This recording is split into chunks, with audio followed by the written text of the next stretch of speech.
I'm Sephiroth!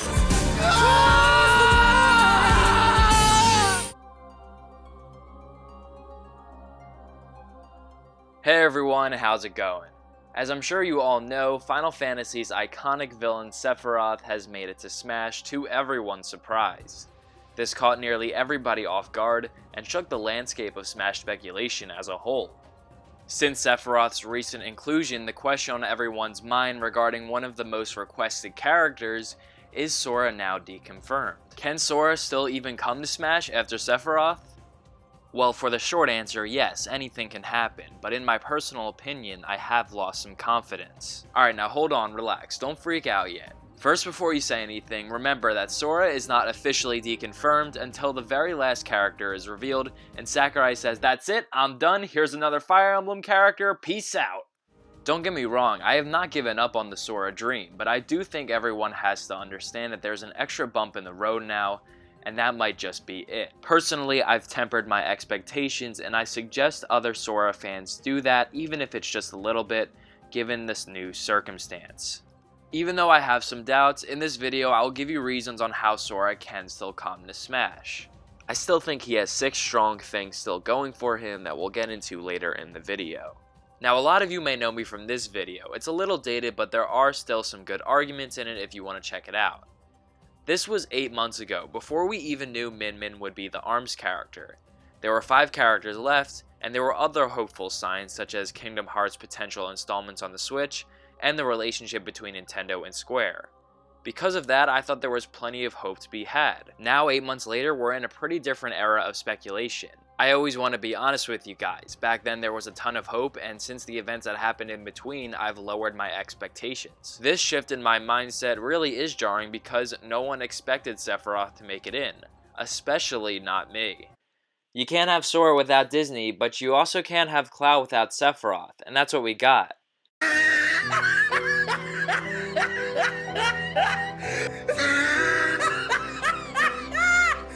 What I mentioned in the video was my reasoning for why Sora could be in Smash without Disney, based off of the precedent of Cloud's inclusion without FF7 characters.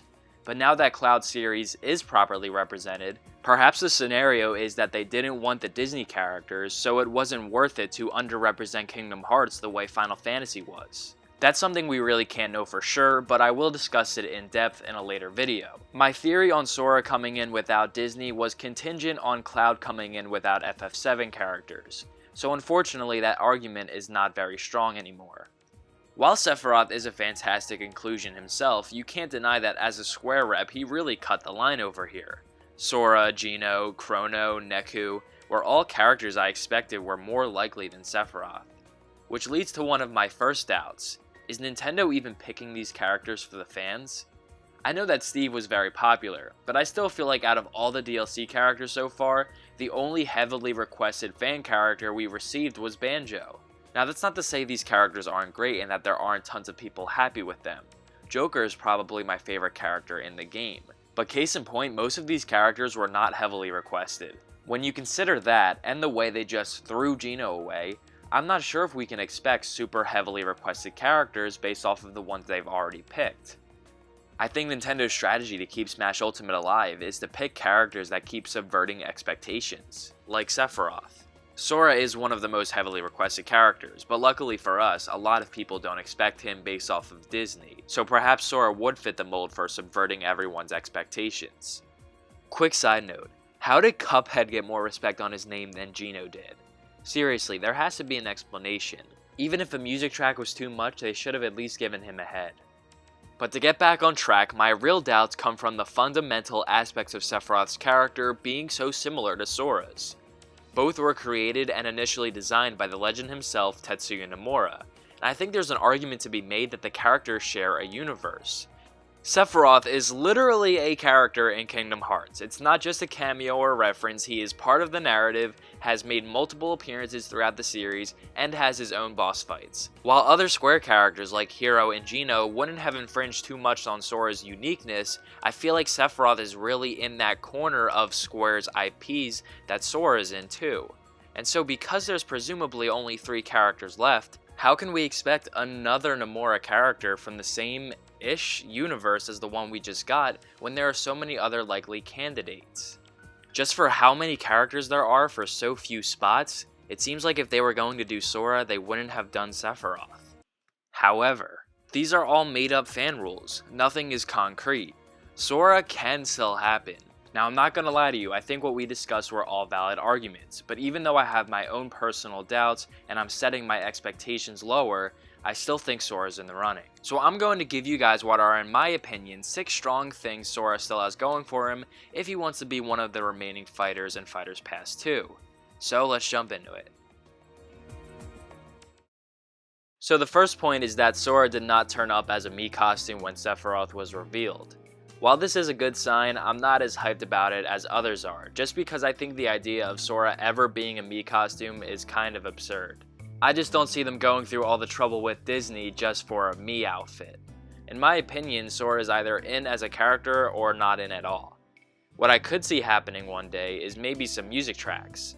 I'm not sure how Yoko Shimomura's Kingdom Hearts music is copyrighted, but I think getting a music track with Sephiroth would have been more likely, and that didn't happen. Based off of Yoko Shimomura's consistent involvement in Ultimate's base game and DLC, it might not have been so hard to grab Dearly Beloved for Sephiroth's inclusion.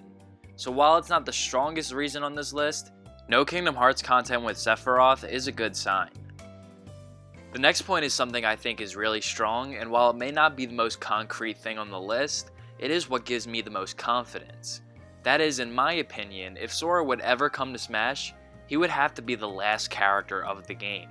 That's because adding Sora in Smash would also tie Disney's name to the project. This would just open up a huge can of worms. People would probably start legitimately asking for characters like Goku and Spider-Man. But if they save Sora for the last character, then they wouldn't have to worry about that anymore. At least not until the next Smash game, which I don't think Sakurai will have to worry about because he's probably going to leave after Ultimate. After all, he's been working on the series non-stop for like 8 years at this point. He deserves a break. Not to mention that Sora would just be a really good character to end Smash Ultimate on. He's a fan favorite, would be super hype, would probably break the internet. And Kingdom Hearts is just a really good series. Widely beloved in the gaming community, has been around for a long time, has some really great games. It's been on Nintendo consoles, definitely deserves to be in Smash. I think it would be a very satisfying end to Ultimate to represent Sora and Kingdom Hearts. So perhaps they did Sephiroth as the third character so that there would be enough space between him and Sora? Either way, in my personal opinion, I'm not expecting Sora until the last character. Whenever they say the final character is revealed, that's when I'll be really crossing my fingers for Sora. Alright everybody, strap in, cause this one's a wild ride. So back in 2018, Reggie did an interview with The Hollywood Reporter stating how Nintendo has never been turned down when they try to pursue a character for Smash. Now this was 2 years ago, so you may be thinking that this doesn't apply to the characters in Fighters Pass 2. However, the co-founder of Mojang, Daniel Kaplan, stated that the discussions for Steve in Smash started at least 5 years ago. Given Sora's complicated nature, I would presume his discussions would be just as long. Thus, the big variable in this discussion is if Nintendo actually ever intended on getting Sora in Smash. If Nintendo did want Sora in Smash, it seems like Nintendo wasn't turned down. If this is the case for Sora, we won't know until he's revealed anyway. However, this does bring some hope for Sora after Sephiroth.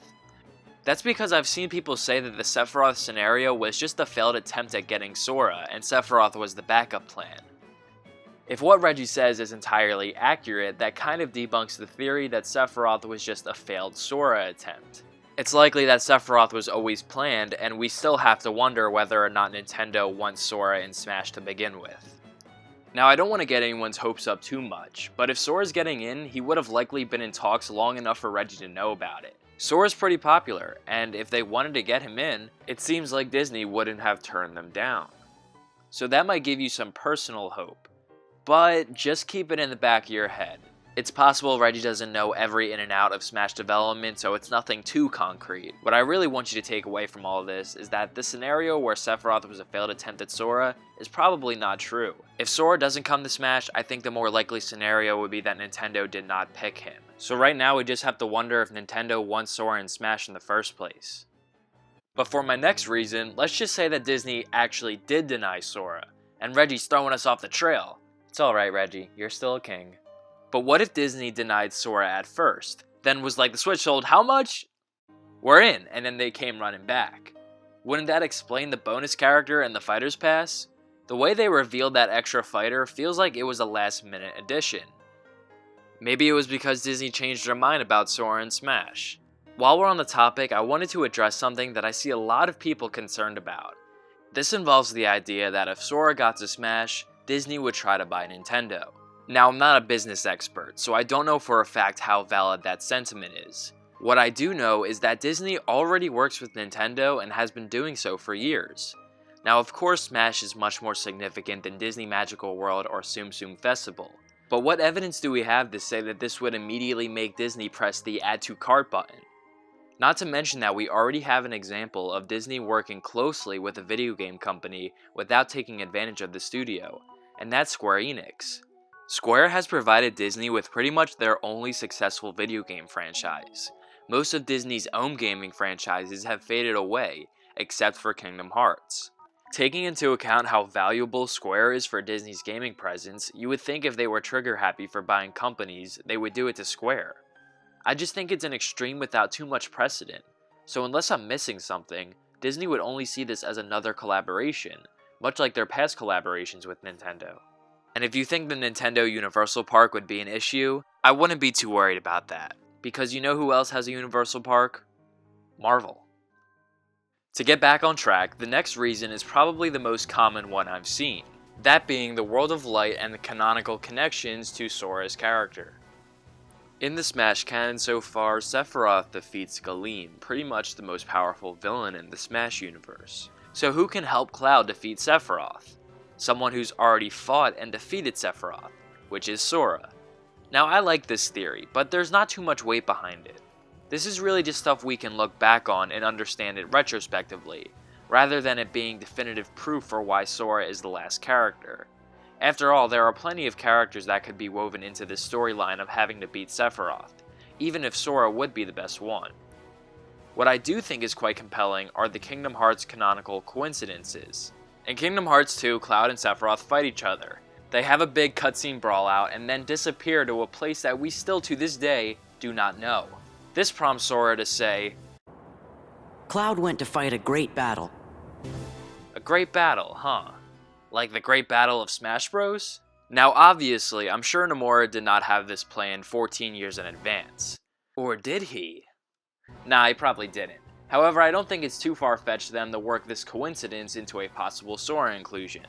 Perhaps that's the reason why Cloud and Sephiroth do not appear in Kingdom Hearts 3. Furthermore, and spoilers for KH3, Sora is currently on the other side of the Kingdom Hearts universe, and anything can happen.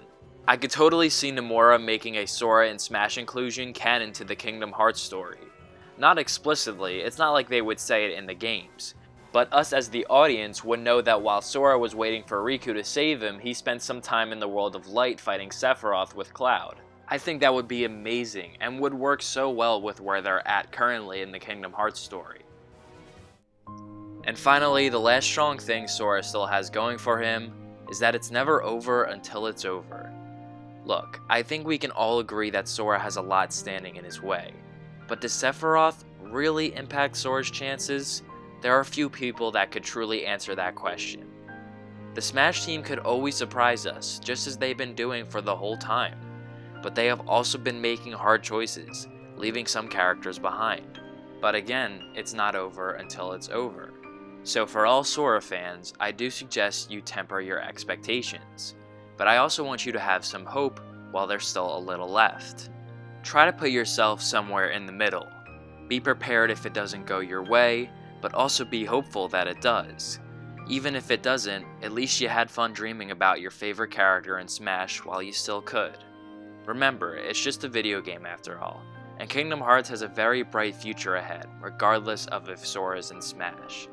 So who knows what the future holds, in Smash, and life in general. This year has some Sora-sized shoes to fill. I think there's some hope for Sora, so here's to hoping. Thank you guys for watching, and until next time, I'll see you guys later.